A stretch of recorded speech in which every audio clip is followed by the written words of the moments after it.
papaalis niyo, sasama ako sa kanya. Wala namang kasalanan si Alice sa mga nangyari kay Spade eh. Kaya sana huwag kayo magalit sa kanya. Ganon? Ganon? Sige, kung gusto mong kampihan niya, sige, sumama ka dyan sa babaeng yan! My God! Iwanan niyo ako! Iwanan niyo ako! Iwanan niyo ako!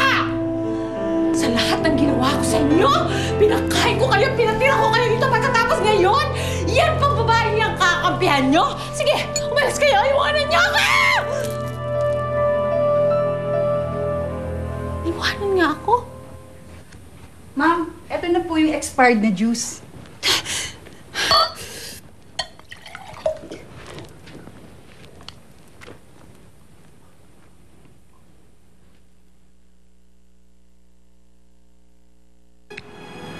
Papa Jesus, andito po ulit kami.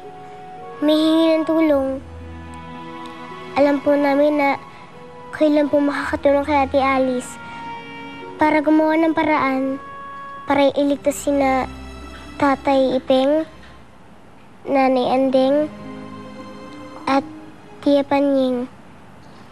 Miss na miss mo rin Ate Alice yung mga pamilya niya. Sana po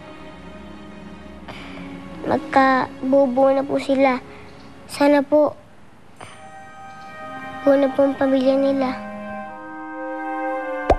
Baka nakukulitan na din po kayo sa akin, Papa Jesus.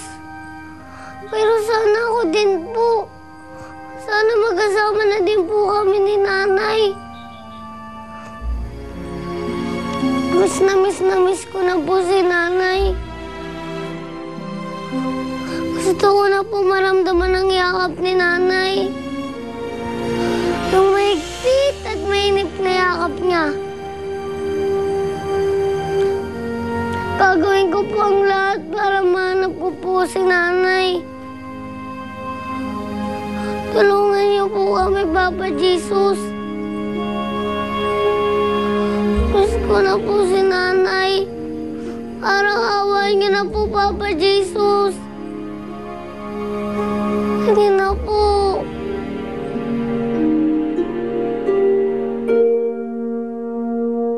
Madam, ano na po ang plano nyo para maligpit nyo yung amo ng Dignum?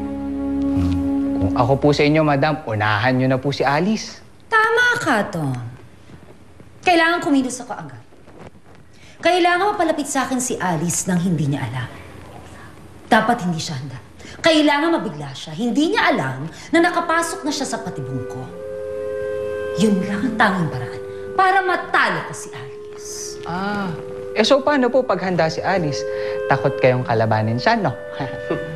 So tama si Hilario. Talagang top-notcher si Alice na manggagaway. Kaya hindi siya pwedeng talunin na kahit sino. Kaya kong talunin si Alice. Wala pang pinapanganak na manggagaway na pwedeng makatalo sa kapangyarihan, ganda at talino ko. Ayaw mo. Naniniwala. Yun nga sabi namin. Very convincing kayo. Sobra. Ako na magtatago, ha? Sige. Pagod-taguan, maliwanag ang buwan.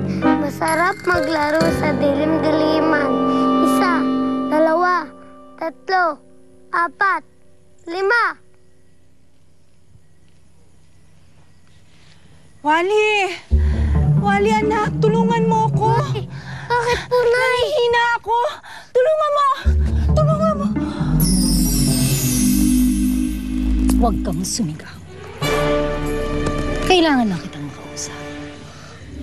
Kung gusto mo pang makita ang nanay mo, susundin mo lahat ng ipagagawa ko sa'yo. Talhin mo sa akin si Alice.